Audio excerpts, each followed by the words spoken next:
नमस्कार साथियों, आप सभी के हमारे YouTube चैनल CDR में बहुत बहुत स्वागत है। दोस्तों, अगर आप बीकॉम एंट्रेंस एग्जाम की तैयारी कर रहे हैं, वो भी हरिश्चंद्र पीजी कॉलेज जो कि महात्मा गांधी काशी विद्यापीठ से अफिलिएटेड है, अगर आप तैयारी कर रहे हैं यूपी कॉलेज जो कि उदय प्रताप कॉलेज के नाम से फेमस, बहुत फेमस कॉलेज बनारस का, अगर आप तैयारी करेंगे गंगापुर कॉलेज की, तो ये सभी कॉलेज का निचोड़ मैं लेके आया हूं एक ही चैनल पे। तो आइए आज हम कॉन्सेप्ट की शुरुआत करते हैं, वो कॉन्सेप्ट जो कि आप पढ़ के एग्जाम में खटाखट क्वेश्चन के आंसर पे टिक मारेंगे। चलिए स्टार्ट करते हैं। अकाउंटेंसी हमारा है, ठीक है। हम जो है पॉइंट वाइज पॉइंट पढ़ेंगे। सबसे पहले तो आपको अगर अपने बीकॉम का एंट्रेंस निकालना है तो आपको पता होना चाहिए कि अकाउंटेंसी की मीनिंग क्या होती है, जिसको हम लोग अकाउंटिंग कहते हैं। इसके अंदर अकाउंटेंसी के अंदर अकाउंटिंग आता है ना।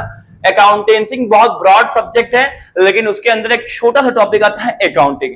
तो अकाउंटिंग का मतलब यहाँ पे बहुत सिंपल में दिया हुआ है कि accounting as an information system, ये क्या है, एक इंफॉर्मेशन सिस्टम है, is the process of identifying, measuring and communicating the economic information of an organisation to its user who need the information for decision making. ये क्या है, एक information system है जो कि हमारे जो है कि प्रोसेस है जिसमें हम आइडेंटिफाई करते हैं कैसा ट्रांजैक्शन है, मेजरिंग करते हैं कि मनी मेजर हो पाएगा कि नहीं, उसके बाद कम्युनिकेटिंग करते हैं, अगर वो मेजरिंग मनी में है तो उसको कम्युनिकेट करेंगे, जी हाँ ये मनी मेजर हो पा रहा है, ये इतना ट्रांजैक्शन हुआ है। और लास्ट में क्या करते हैं, उसको अपने यूजर्स तक उस इंफॉर्मेशन को पहुंचाते हैं और अपने कॉपी में नोट करते हैं। तो ये क्या था, अकाउंटिंग था। अब हम बात करते हैं कैरेक्टरिस्टिक्स अकाउंटिंग की। तो अकाउंटिंग की कुछ खासियत है, कुछ विशेषताएं हैं, जिसमें पहली खासियत क्या है, जरा ध्यान सुनिएगा। पहली खासियत क्या है कि अकाउंटिंग इज एन आर्ट, ठीक है। अकाउंटिंग क्या है, एक कला है। कैसे कैसे भाई, कैसे कला है? हम देखो, अकाउंटिंग कला मतलब क्या होता है, कोई काम इस तरीके से करो, उस ना सुसज्जित तरीके से सजा के। कला मतलब क्या होता है, ड्राइंग बनाना। अभी हम क्या करें, एक बिल्ली बनाते, ठीक है, तो वो क्या होगा, ड्राइंग होगा। ड्राइंग का मतलब होता है कोई काम को सजा कर करना।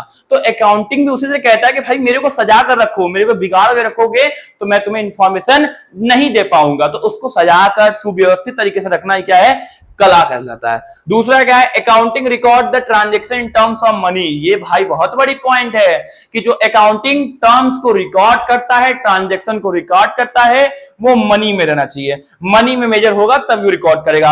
अब तुम किसी को दो थप्पड़ मारे हो, वो तुम रिकॉर्ड कर लो, ना ना ना, ऐसा नहीं हो सकता है।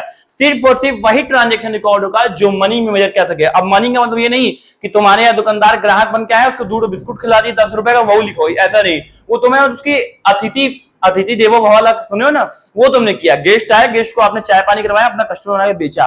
लेकिन अब वो जो तुमसे सामान खरीद के जाएगा, उसकी ट्रांजैक्शन तुम रिकॉर्ड करो। क्यों? क्योंकि मनी मेजर हो पाएगा और वो तुम्हारे बिजनेस से रिलेटेड है। ये भी बिजनेस रिलेटेड है, लेकिन ये नॉन टर्म मनी हो जाएगा, क्योंकि ये तुमने उसके खातिरदारी में लिया है, ना कि बिजनेस के लिए किया है, ठीक है। अगला देखो, accounting is the secondary stage, it starts where book keeping ends. जहां बुक कीपिंग खत्म होता है वहां अकाउंटिंग स्टार्ट होता है। बुक कीपिंग में क्या करते हैं, कोई भी माल बिकता है, लिख लिया, आज 100 रुपए का बिका, 200 का बिका, 300 खरीदे, लिख लिए, बुक कीपिंग हो गया। अब जहां बुक कीपिंग खत्म होता है वहां अकाउंटिंग स्टार्ट होता है। अब अकाउंटिंग आइडेंटिफाई करेगा कि किसका है, परचेज वाले का है कि सेल वाले का। परचेज वाला है तो परचेज में करो, सेल वाला है तो सेल में करो। आइडेंटिफाई कर लिया, मेजरिंग कर लिया, पैसे में मेजर कर लिया। उसके बाद क्या करेगा, उसको जिसको जरूरत है उसको दे दिया। परचेज डिपार्टमेंट परचेज दे दिया, सेल वाले डिपार्टमेंट को सेल में दे दिया, ठीक है। इस तरीके से बांट कर दे दिया, ठीक है। अगला क्या है, its aim is to ascertain net result of operation. इसका क्या है, ये हमारे क्या है, ऐसा रिजल्ट देता है जो हमारे यूजेबल हो, जो हमारे बिजनेस से रिलेटेड हो, हम उसको कम्युनिकेट करके हम सभी यूजर तक पहुंचा सके, डेब्टर्स को क्रेडिटर्स को, ठीक है। अब बात करते हैं फील्ड ऑफ अकाउंट। अकाउंट के कितने फील्ड्स है, तो देखो पहला इसमें जो अकाउंटिंग आता है वो आता है पब्लिक अकाउंटिंग। पहली accounting public accounting, practice in the firm that offer their professional service up to the public. Public accounting क्या होता है, जहां पे जनता सार्वजनिक पब्लिक की अकाउंटिंग की जाती है, वो पब्लिक अकाउंटिंग आती है। प्राइवेट अकाउंटिंग मतलब जो फर्म अपना प्राइवेट खुद का खोली होती है, वो अपना खुद की अकाउंटिंग करती है, उसको प्राइवेट अकाउंटिंग कहते हैं। गवर्नमेंट अकाउंटिंग, गवर्नमेंट खुद का भी अकाउंटिंग करती है कि भाई साल में कितना करोड़ खर्चा हुआ, कितना आया, कितना गया, कितना मेजर, मतलब पूरा हिसाब किताब स्टेटमेंट रखता है, उसको गवर्नमेंट अकाउंटिंग कहते हैं, ठीक है। चलो अब देखो नीचे क्या है, अब आता है क्या भाई, अगला फंडामेंटल्स अकाउंटिंग इक्वेशन जो है फंडामेंटल अकाउंटिंग इक्वेशन है।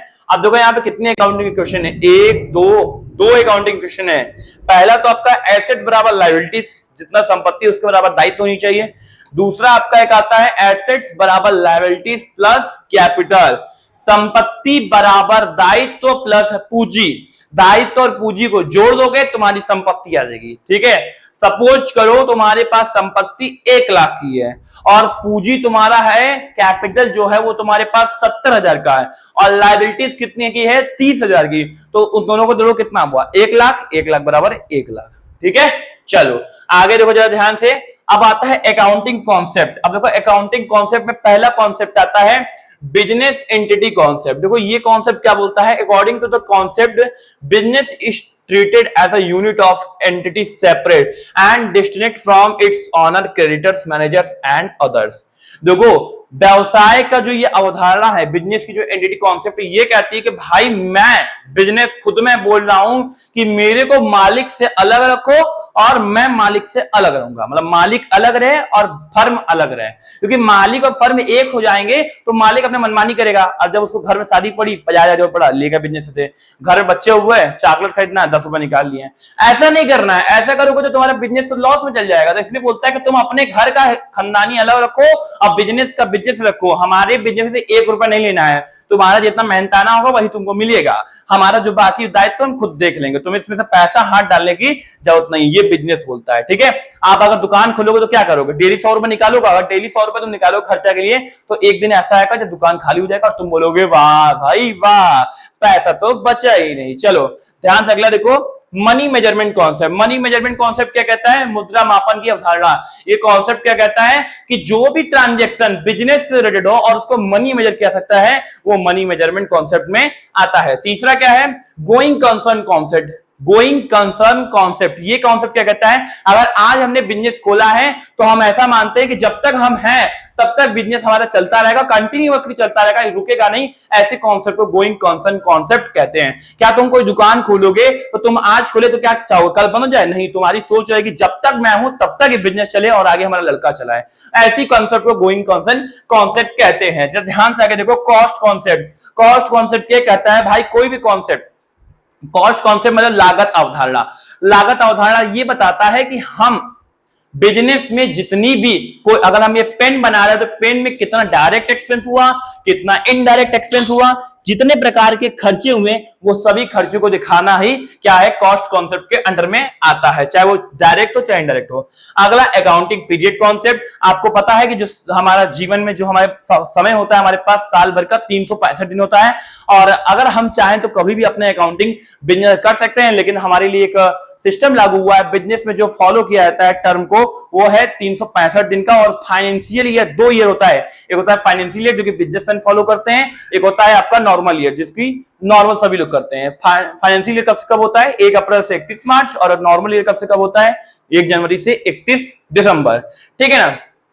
तो अकाउंटिंग पीरियड कॉन्सेप्ट कहता है कि हमें क्या करना है, जो मैक्सिमम चल रहा है मार्केट में, जो हमारे ट्रेंड में चल रहा है उसको फॉलो करके चल रहा है। तो फाइनेंशियल ईयर सब कोई फॉलो करता है, तो 99% लोग फाइनेंशियल ईयर को फॉलो करके अपने बिजनेस का स्टेटमेंट बनाते हैं, जो कि 31 मार्च को बनता है। ठीक है, अगला देखो मैचिंग कॉन्सेप्ट। मैचिंग कॉन्सेप्ट क्या कहता है भाई, according to this concept expenses incurred in an accounting period should be matched with the revenue realized in that period। देखो मैचिंग कॉन्सेप्ट क्या कहता है, जितनी तुम्हारी खर्चा हो उतना रेवेन्यू भी आना चाहिए। अब ऐसा नहीं तुम खर्चा अपने बिजनेस पे कर रहे हो 1 लाख रुपया और रेवेन्यू 80,000, ऐसा नहीं है। रेवेन्यू से ज्यादा इनकम हो चलेगा, लेकिन सॉरी जो हमारा रेवेन्यू है वो एक्सपेंसेस के ज्यादा हो जाएगा चलेगा, लेकिन एक्सपेंसेस से नीचे ना जाएगा। एक्सपेंसेस के नीचे जा रहा है तो समझ जाओ तुम्हारा बिजनेस घाटा है, तुम प्रॉफिट नहीं अर्न कर रहे हो। ठीक है, अगला कॉन्सेप्ट क्या है भाई, बस चलो अब देखो ये तुम्हारा अकाउंट, यहां तक कॉन्सेप्ट खत्म हुआ। अब आता है अकाउंटिंग कन्वेंशंस। तो the term convention do notes custom or tradition which guide the accountant while preparing the accounting statement। those conventions are, कुछ कन्वेंशन है जो कि ट्रेडिशनल तरीके से चली आ रही है, आज भी अकाउंटेंट जब उसको बनाते हैं तो फॉलो करना पड़ता है। जिसमें पहला कन्वेंशन है consistency. It implies that the accounting practices should remain the same from one year to another. The result of different year will be comparable only when same accounting rules are continuously adhered to from year to year. हम कोई भी जब accounting year को follow करते हैं जो कि 1 साल का होता है, जब हम next year में जाते हैं तो अगले साल का जो हमारा स्टेटमेंट होता है वो हम पिछले साल से कंपेयर करते हैं, और ये क्या बताती है, कंसिस्टेंसी बताती है कि हमारा बिजनेस ईयर टू ईयर पास होता हुआ चला आ रहा है, और हम कंपेयरिंग भी कर सकते हैं। दूसरा आता है disclosure. Apart from statutory requirement, good accounting practice also demands all significant information to be fully and fairly disclosed in the financial statement. क्या है भाई, जब हम फाइनेंशियल स्टेटमेंट बनाएंगे तो छोटी से छोटी इंफॉर्मेशन को हमें शेयर करना होगा। अगर हम उस चीज को डिस्क्लोज नहीं करेंगे, सही तरीके से नहीं बताएंगे, तो हमारा फाइनेंशियल स्टेटमेंट गलत बनेगा और हमारा रिजल्ट भी क्या है, गलत आएगा, जिससे हमें क्या होगी, भविष्य में समस्याएं हो सकती है। इसलिए ये बोल रहा है कि हमें सभी चीज को डिस्क्लोजर करना चाहिए। अगला क्या है, कंजर्वेटिज्म। ये क्या बोलता है, the convention is often stated as follows, anticipate no profit and provide for all possible losses. Conservatism कहता है कि जितने भी हमें क्या है, अपने प्रॉफिट के लिए हमें लालच नहीं करना है, एंटीसिपेट नो प्रॉफिट, बल्कि जो लॉस हो रही है उसके लिए हमें क्या करना है, जो भी हो सके पॉसिबल वो हमें व्यवस्था करना है, जो लॉस हो उसको हम रिकवर कर सके।